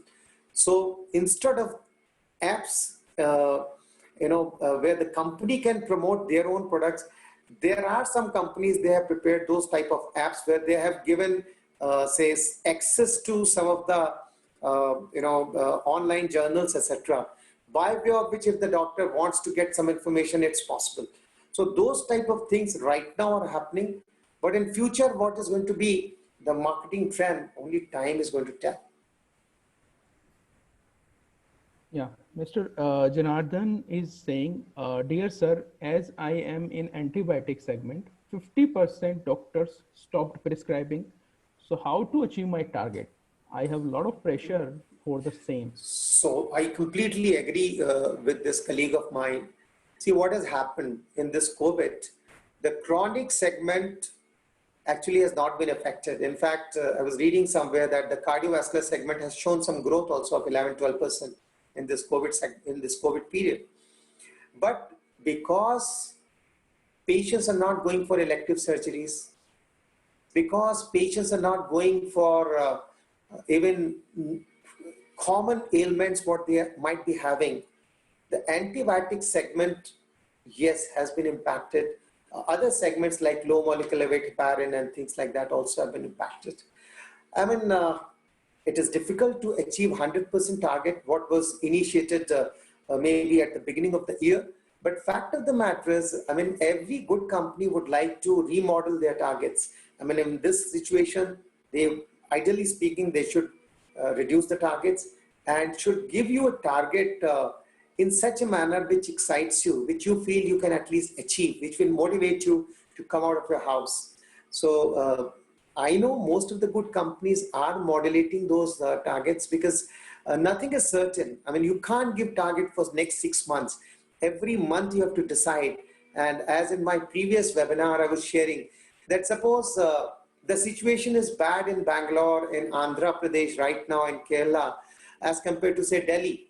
Maybe Delhi guys, they can generate more business than say a person in Bangalore. 2-3 months back, it was the reverse. So the management must be alive to the situation, and accordingly, they should try to maximize the return from the market. I mean, they need to be nimble-footed, they need to be flexible, then only they are likely to be successful. Yeah, right, sir. Mr. Indrajit Sharma is saying, is telemedicine effective in these days? Telemedicine will be effective in chronic diseases, where the touch and feel is not required by the doctors, right? Suppose I have fractured my leg, then telemedicine may not be helpful because the doctor has to get my x-ray done. He has to find out where is the bone fracture. Accordingly, he has to take the initiatives, whether operation is required or whether plaster is required. So in those type of situations, no. But suppose I have got diabetes, right? And if I am doing a tele consultation with the doctor, and I share with my doctor my reports also, which I have got it done, HbA1c, etc. And I tell that, look, these are the reports. Doctors can accordingly prescribe the medicine, same hypertension, same way even CKD. Unless you are going for dialysis, you can connect with the doctor over phone and get the prescriptions. In chronic diseases, possible. Yeah, right, sir. So that's all from the chat section. So we'll open the session for questions answer round directly. People can interact with you, sir. And before that, just a few words about the Pharmastate Academy. Pharmastate Academy is basically our organization which brings very interactive courses and webinars for you, so that you can learn and get skilled for the pharma industry. So that is what I'm just posting the link for the uh, WhatsApp group of Pankaj had had any interest of joining the WhatsApp group, where we will keep on posting all the future webinars and all the information updates related to all the courses from Pankaj sir. We'll post in this group, so you can just click and join that. And also I have posted a link of Pharmastate Academy, where you will find the upcoming webinars. So you can always go there, register on those webinars, and we'll send you the customized links whenever the webinar is there. So you'll get that on the mail or in the WhatsApp group. So these are the two ways through which you can be in connect with us. And now I'll invite everyone to, if you have any question, query, you can directly ask her. You can unmute yourself. You can just tell your name and then ask the question. So you can directly interact. Please.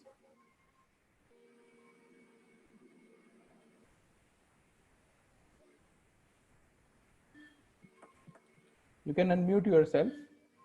If there is any question you want to ask or interact, if anyone is having any query question, then you can just interact. Good evening, sir. Good evening. This is Gaurav. Yeah, this is Gaurav Sondra, sir. I am a student. Yeah, a student Gaurav. from Naipar, Hyderabad.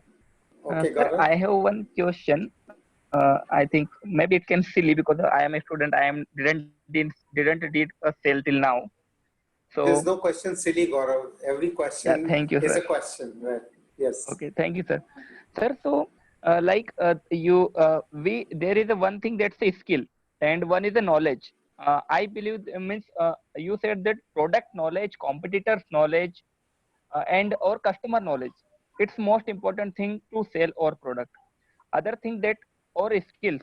There are some common skills that we should have to sell our product. That's our communication, or attire, or etiquettes, or corporate and selling etiquettes, and all things. That thing that's a common.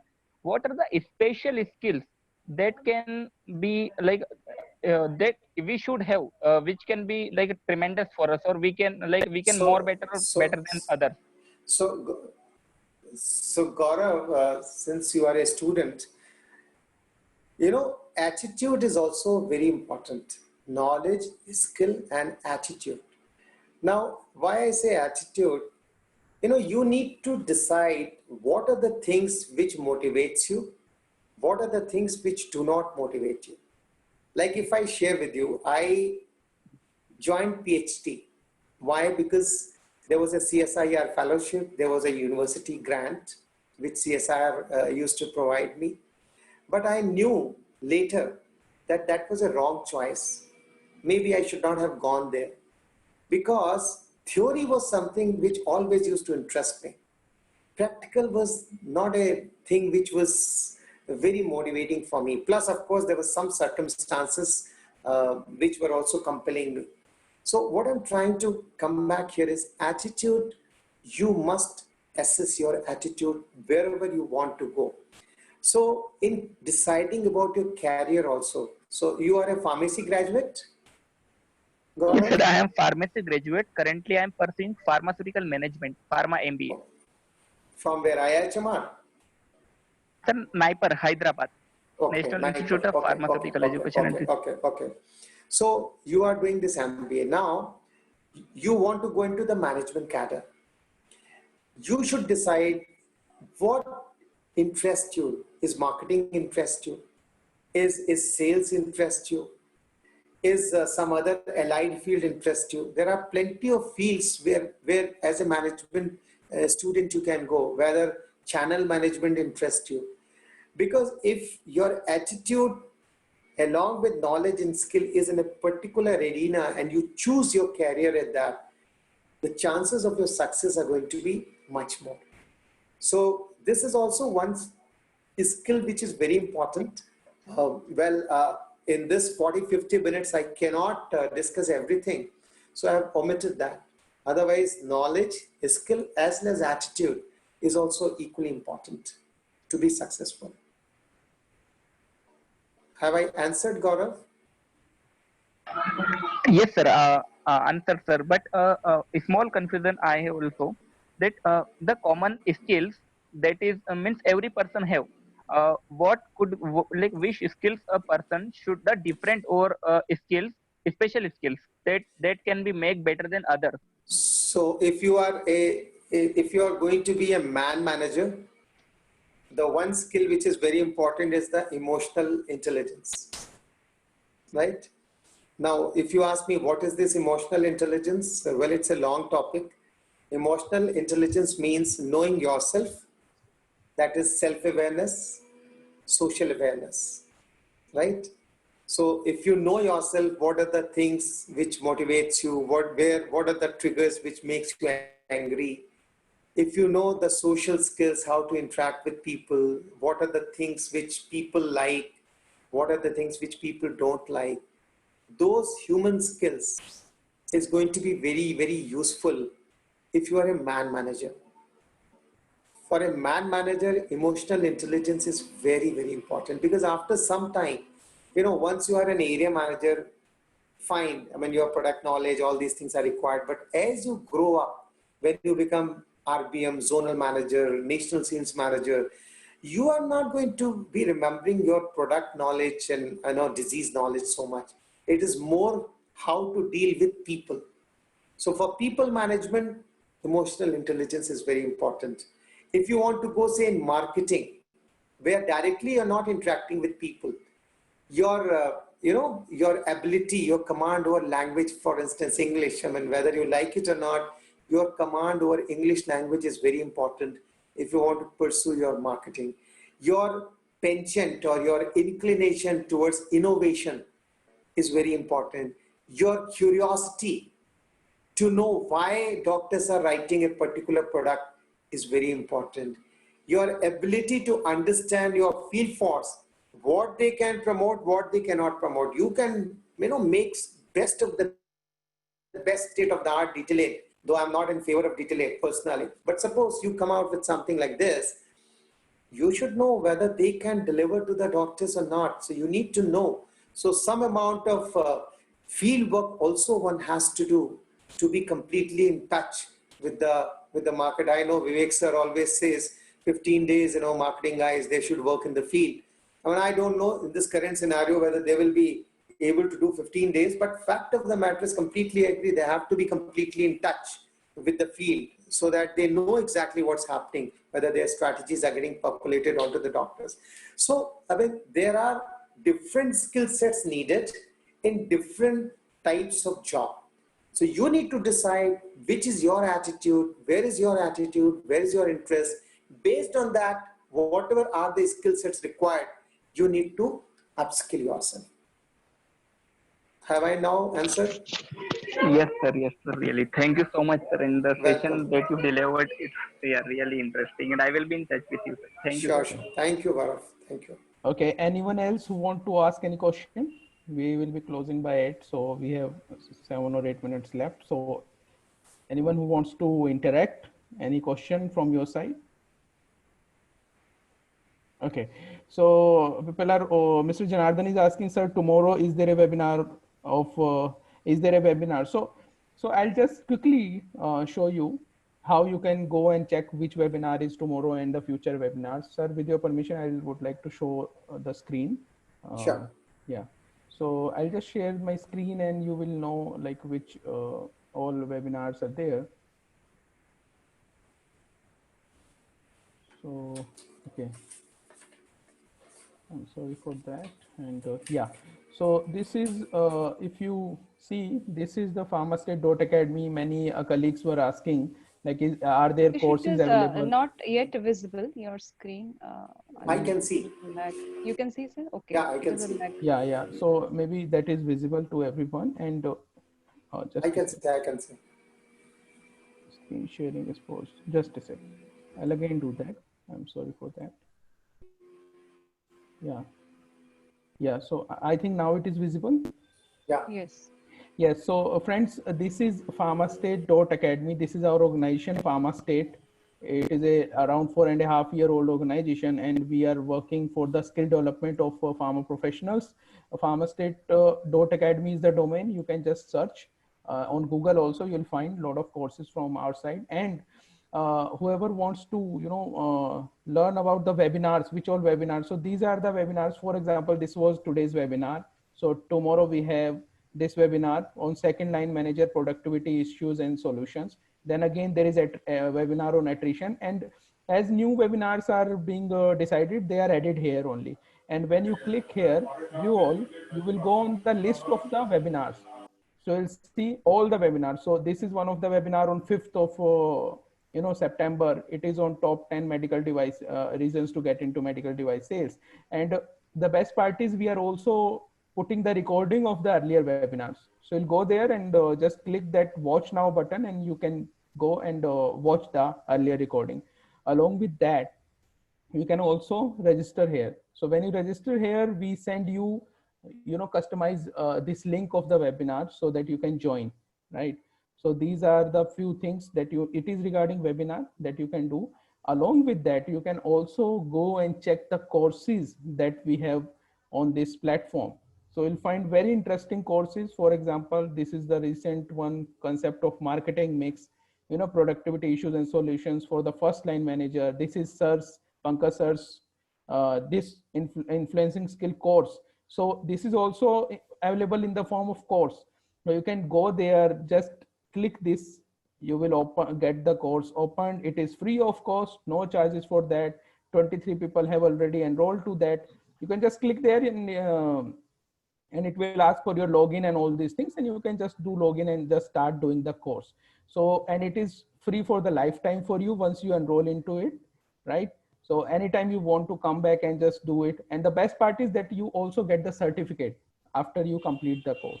So you will also get a certificate as a proof that you have invested such time into the learning of this course, and you can just share it with your manager or anyone with whom you want to share. So this is we are having around 92 courses available for the sales marketing, as well as some courses are for production line also. So for example, we understand that people want to learn in Hindi also. So what we are doing, we are also bringing courses for in Hindi and different languages. For example, this course is in English. We are also uploading this course by tomorrow in Bangla language. So people from the Kolkata area or from West Bengal can just go through it and understand. Similarly, we have uploaded these courses in Hindi also. So people who are not comfortable in English, they can also learn in Hindi in very, so RCPA, doctor call preparation, all these things are there. Lot of, these are search course, how to demand prescription, doctor's call objection, how to handle that objection, understanding mindset of the doctor, how to open doctor's call, how should you open, all available for free. Doctor's call motive, how to say no to someone, right? Induction of medical representative. So a lot of interesting, interpersonal skill, lot of things are there. So you can just go check the courses as per your need and do it. Most of the courses we are keeping for free, so go and take the benefit out of it. And we wish you a happy learning for sure. And for any confusion, clarity, you can be in the WhatsApp group. You can post your queries and we'll be there to help you out. And yeah, that's all from my side. And Pharmastate Academy, please be there, go and take the benefits, whatever the hard work we are putting, and putting those courses for free there. The only effort you need, you just go there, enroll and do it. and learn something out of it. That is the whole motive, and get skilled, right? So that is all from my side. And sir, any ending remarks from you, and then we can hand it over to Dr. Swati. Thank you, Dr. Satish. No, I would only like to say that there are plenty of courses which are available. There are plenty of newer courses are also coming up. And the only thing is, learning is something which you need to keep on doing. And as I gave you even my example, even now also, I mean, I sit as a student and I learn from a lot of youngsters, and it's always very enriching. So this keeps on happening, and you must also keep on doing. And we are always there to support you in whatever way we can. And if there are some particular topics on which you want to get, upskilled, you can always write it to Dr. Swati and Dr. Satish, and we will try to work it out on those topics also in future. Yeah, right, sir. So over to you, Dr. So that's Swati. all. And once again, thank you very much for joining, and happy Ganesh Chaturthi once again to all of you. Over to Dr. Swati. Yeah. Thank you, Pankaj sir. This session was really a session. I think we discussed a whole gamut of things here, from influencing to advocacy as inquiry, from KOL to DOL. It was an since the things are changing, and we also want कि क्या change हो रहा है industry में, we want to know क्या best practices बनती जा रही हैं, क्या benchmarking है industry की, in digital platform also कैसे engagement करना है. So that insight you gave was wonderful, wonderfully handled the question answer sessions. I think most of the people were putting up a lot of appreciation comments in the chat. They were complimenting you on the way that you answered. So congratulations on that, Pankaj sir. A disclaimer from our side, since in this session we discussed about alcohol and all that, so we do not promote drinking alcohol at anything, because we are live at Facebook, and at social media we have to put up a disclaimer here. And the basic tenets of impact. And, yes, sir, we have to do that. And take it in the lighter vein. And many more ideas could be sought from our experts, from our dignitary panel that we have for learning and development. You can also attend the programs that we are now running through the speakers we have. We have programs for brand managers. We have programs for sales manager, all hierarchies. So connect with us with that. And that is all from our side, from Pharmacist Academy. See you tomorrow again for the session with Mr. Mahendra Bisht. The topic would be second line managers, productivity issues and solutions. So see you again. Bye for now. Thank you so much for attending the session. Thank you. Bye. Bye. Thank you. Thank you. Yeah, we are ending the session now. Thank you. Bye.